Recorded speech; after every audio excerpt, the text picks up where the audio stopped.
Hello friends मो Namita हांडीशाला channel को आपन को बहुत बहुत स्वागत। रेसिपी स्टार्ट करबा आगु आपन मो चैनल को सब्सक्राइब कर दियंतु पाखर थिबा छोट बेल आइकन को क्लिक करंतु नुआ नुआ रेसिपी जानिया पे। आज मो गुरुवार स्पेशल मुग खिचड़ी प्रिपेयर करछि। चलंतु देखिबा कोन से प्रिपरेशन करिया पड़िबो ए रेसिपी बनाया पे।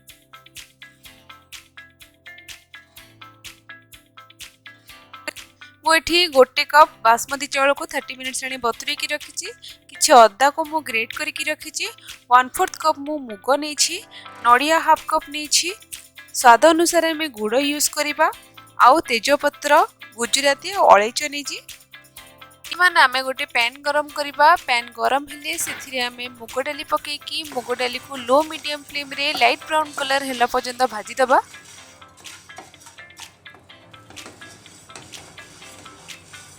मुग डालीटा भाजी सारे बर्तमान यह आम धोईकी गोटे साइड रखी देथिबा। बर्तमान आम गोटे प्रेशर कुकर रे 3-4 चम्मच घी पकेबा। घी गरम हेले से आम तेजपत्र जीरा गुजराती अलैच पकेबा। अदा पकई देकी यह आम लो फ्लेम रे जस्ट 30 सेकंड पर्यंत भाजीदबा। एबे आम बतुरी थिबा चावल पकईकी यह भल भाव में गोलई देबा।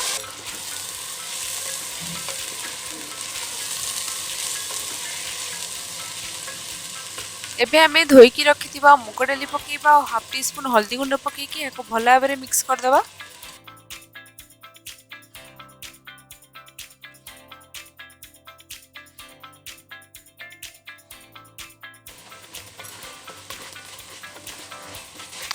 चावल को आमे लो फ्लेम रे 1 मिनिट पर्यंत भाजी देबा। कंटिन्यूअसली याको भाजी बेने जेहेतु चावलटा आमे बतुरे थिले अदरवाइज चावल आपनकर भांगी जाय पारे।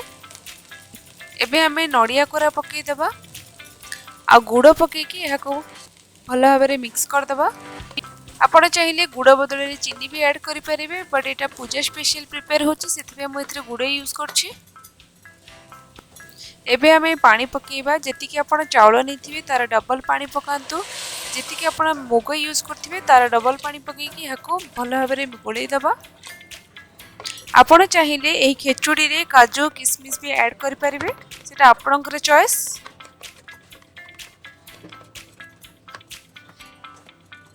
एबे आमे स्वाद अनुसार लुण पकईकी यहको भल भाव में गोलई देबा। एबे आमे भात को 2 मिनिट पर्यंत भल भाव में फुटिबा को छाड़ देबा। आपण देखि पारथिबे भात पानी भल भाव में फुटिलानी। एबे आमे यहको भल भाव में गोलई देबा और कवर करके यहको लो मीडियम फ्लेम रे गोटे व्हिसल आसला पर्यंत कुक करबा। एबे आमे गैस बंद कर देबा और यहको ठंडा होबा को छाड़ देबा। एबे आमे लीड ओपन करबा और यहको हल्का रे गोली देबा। आपण स्पून साजे रे यहको जोर जोर गोली पेनी नहले आपनकर भातटा जाउ जाउ ही जिवो।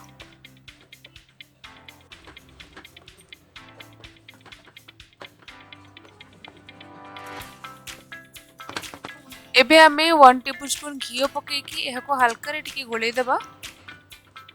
लास्ट रे घी पकेवा द्वारा आपनकर भात रे बहुत भल घीर फ्लेवर आसीबो।